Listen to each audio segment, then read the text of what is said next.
as usual, I chose today's topic and title quite a while ago because I get to submit them for publication in Natural Awakenings calendar. And originally the idea was to talk about oneness, to talk about this idea that we are all one. And then I did this interesting thing, we do it so much these days. I put one and the same in my search bar, and I pressed enter. And something interesting popped up. And you may have noticed it if you saw the subject line of the newsletter this week. The way up and the way down are one and the same. Heraclitus. So we would presume that that's ancient Greece. The way up and the way down are one and the same. There were some really great thinkers back then.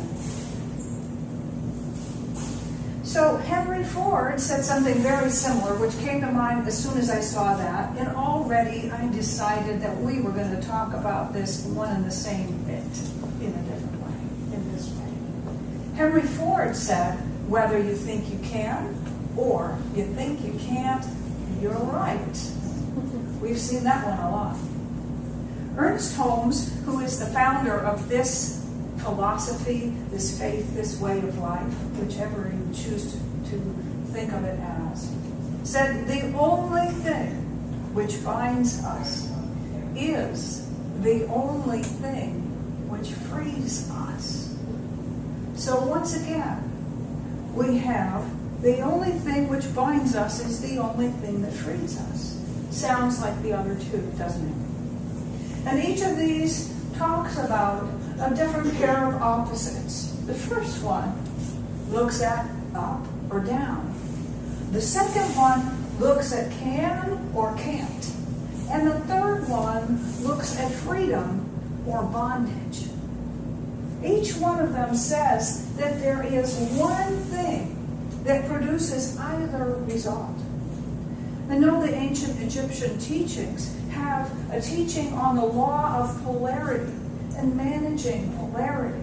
And that really what we're talking about is that up and down, or can and can't, or freedom and bondage are each different ends, opposite poles of the same spectrum.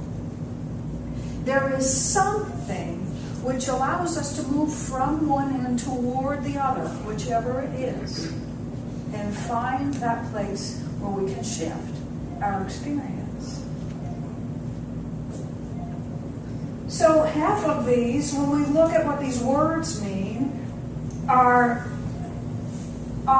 favorable, let's say, and half of them aren't. Of course, up implies that we are increasing our elevation in some way, whereas down means that we are decreasing it. We might say, in terms of the things that we might be thinking about right now, that we're either getting closer to or further away from something that we desire. Whether it's the ultimate, an awareness of our oneness with possibility and one another, or if it's simply a greater awareness of our relationship to people and circumstances in a specific scenario. We're either moving up or we're moving down. One of those is favorable, one of those is not. Can and can't have the same thing. Can implies capability, capacity, whereas can't implies that there is a lack of capability, that there is a lack of capacity, that somehow the capability and the capacity required for something to happen isn't there. So that thing is not possible.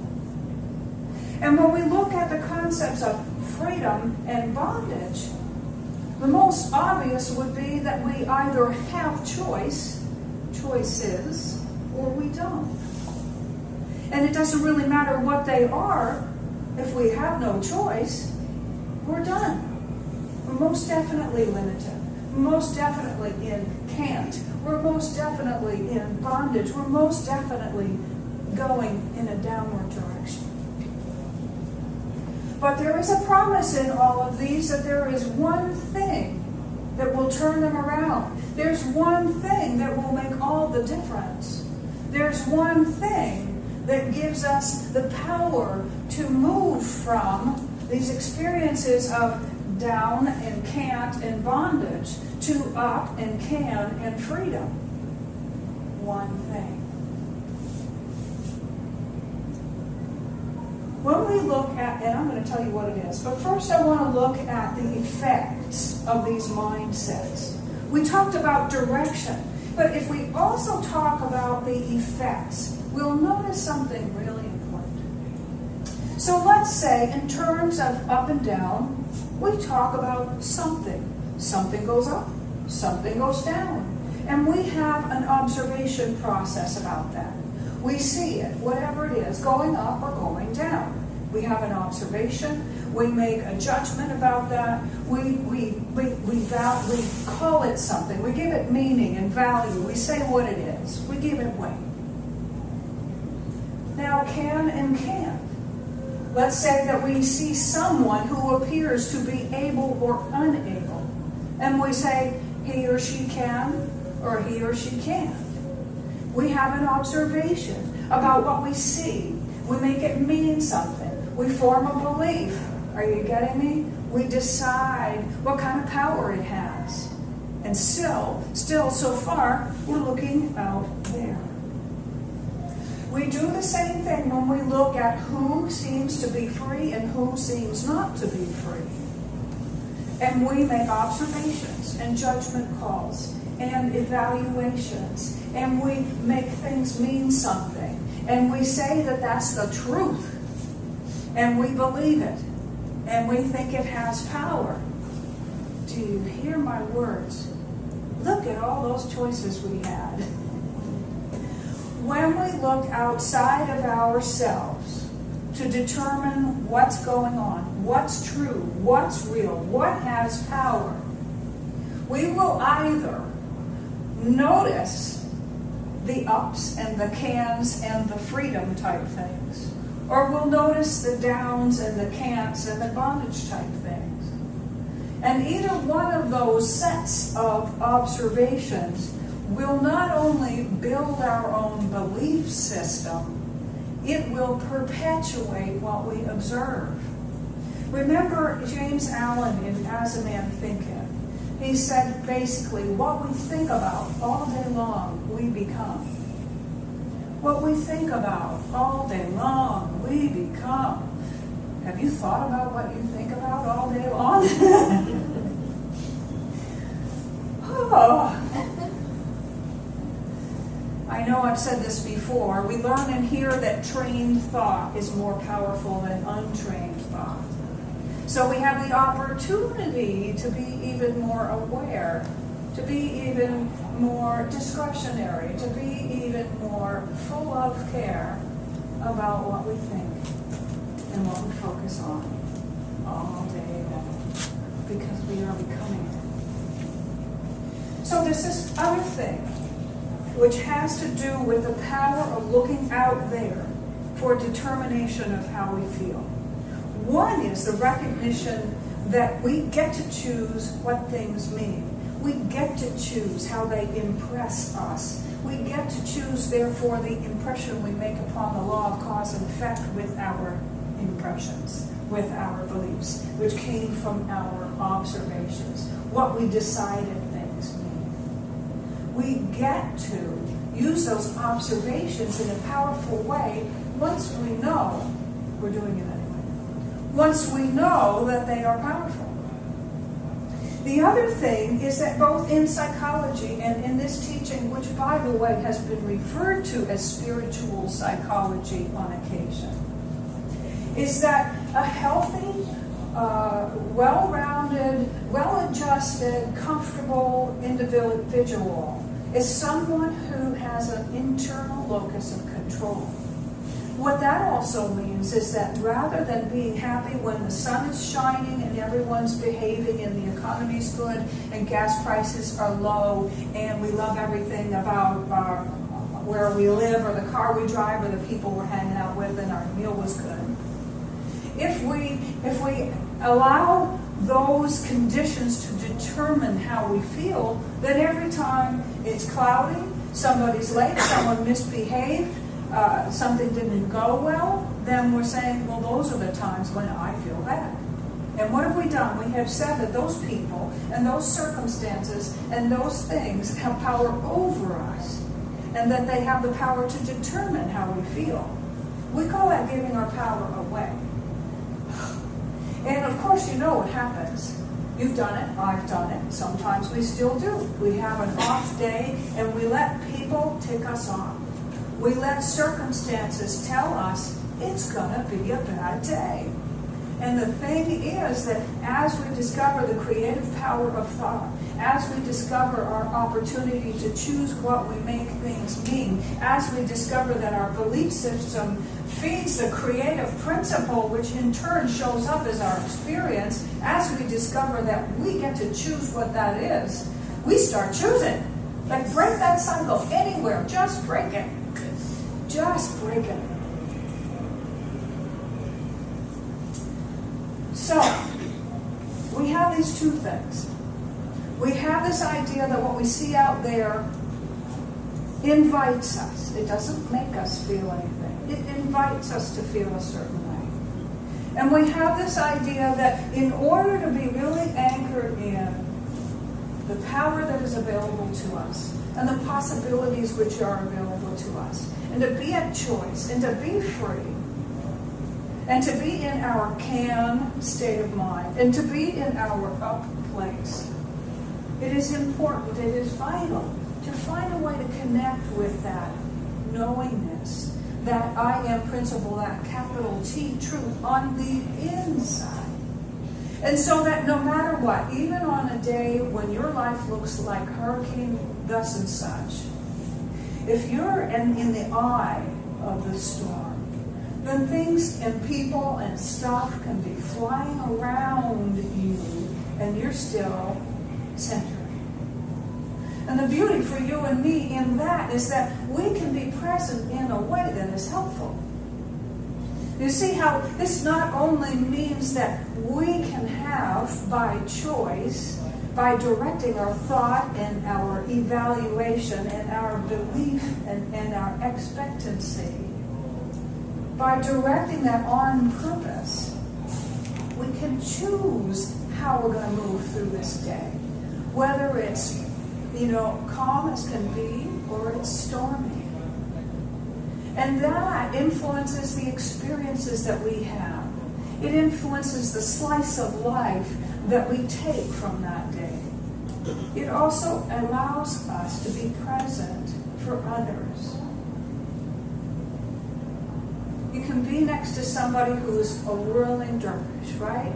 Just everything in their life is flying around and it seems out of control. And if you have cultivated that presence of calm, you can sit or stand with that person and be that calm, and they will begin to feel it too. So in all of this, let's go back to what our original quotes were. The way up and the way down are one and the same. Whether you think you can or you think you can't, you are right. And the only thing which binds us is the only thing that frees us.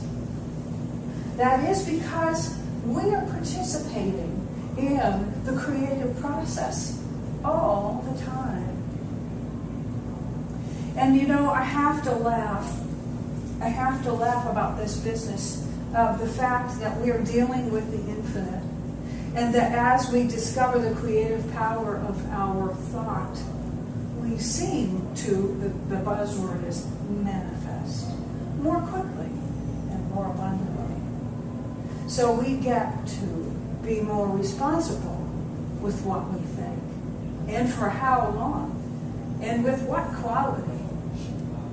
Whether you believe in the teachings of the Abraham material, which suggests that thinking about something for 16 seconds is long enough to get that creative process set in motion.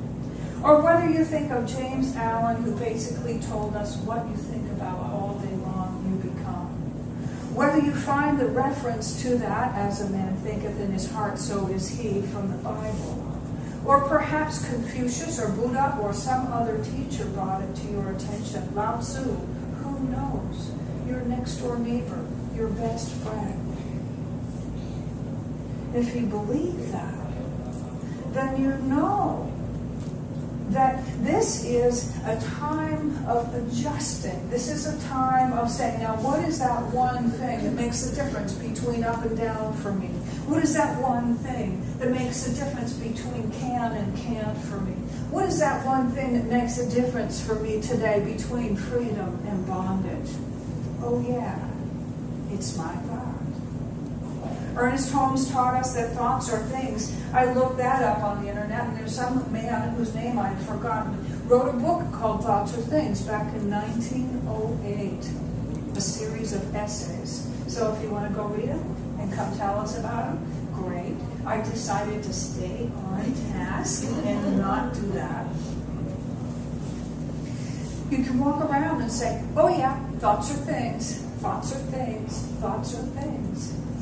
Now, of course, there is a process. There is, thankfully, a delay between thoughts and things. At least right now. Yeah. Because if we had instantaneous manifestation, I don't think we would have made it this far. So we have this blessed opportunity to catch ourselves. Yes. To catch ourselves. Yes.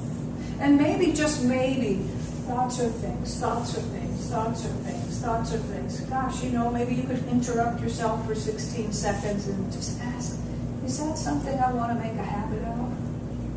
I love what you just did, Chimaka, and I thought, well, that'd be a nice thing to make a habit of, right? Selah, I agree, and so it is. Did I get it right? Excellent. See, I'm going to make a habit of that. I like that. The other ones, though, I stubbed my toe, I burnt my toes, it's going to be a bad day. And by the way, I've got 5 friends who agree, right? On the way to and in my home, or on the way to work, or when I get there, or afterwards during happy hour. It's not happy hour, it rhymes with happy.